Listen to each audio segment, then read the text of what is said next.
Uno creería que después de haber ocasionado uno de los conflictos más devastadores de Europa hasta aquel entonces sería debidamente castigado. Le pasó a Alemania, 2 veces, a los otomanos, Austria, Hungría, Japón, etc.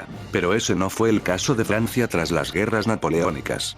París no recibió más que sanciones económicas y limitaciones militares, pero territorialmente no recibió cambios, siendo que se restablecieron las fronteras francesas de antes de la Revolución y poco más. Uno creería que el desmembrar a Francia sería uno de los objetivos para la coalición, porque era territorio gratis, pero este no fue el caso. Así que surge la pregunta, ¿por qué Francia no perdió territorio tras las guerras napoleónicas?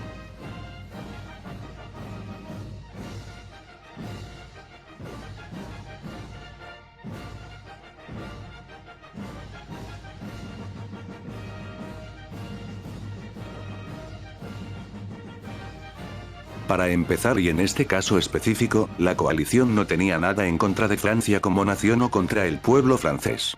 El problema de Francia era el gobierno revolucionario, el cual, para bien y para mal, amenazaba a las monarquías absolutas del continente. Una vez depuesto este gobierno y restablecida la monarquía en Francia, la amenaza ya estaba apaciguada. Sin embargo, este pensamiento no era compartido por toda la coalición, por lo que durante el Congreso de Viena se formaron dos bandos. Por un lado, estaban las potencias a favor de repartirse Francia, entre ellas estaba Prusia, Suiza, los Países Bajos y Austria. En el otro grupo, que estaba en contra, era formado por Reino Unido, Rusia y la propia Francia. Sí, Francia se representó a sí mismo en la conferencia sobre su derrota. Esto demuestra la calidad de diplomáticos que tenían los francos, pero también el hecho de que el problema era el gobierno revolucionario y no la Francia en sí misma. Para empezar, Prusia fue el único que, sí recibió algo de territorios, específicamente los de la región del Ruhr.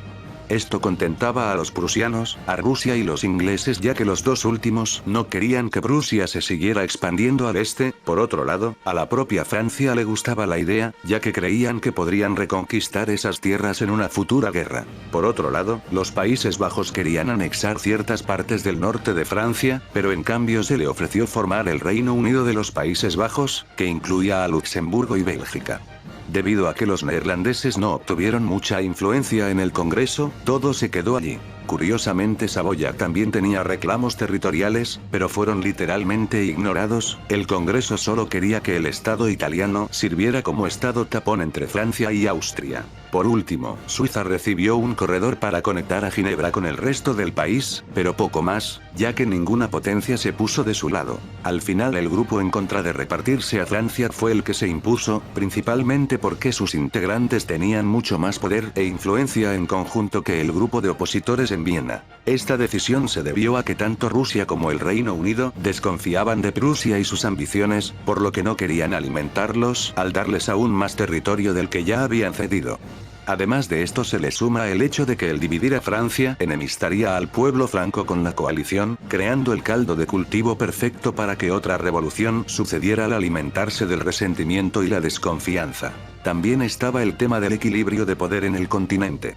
Una Francia fragmentada y debilitada no le convenía a nadie.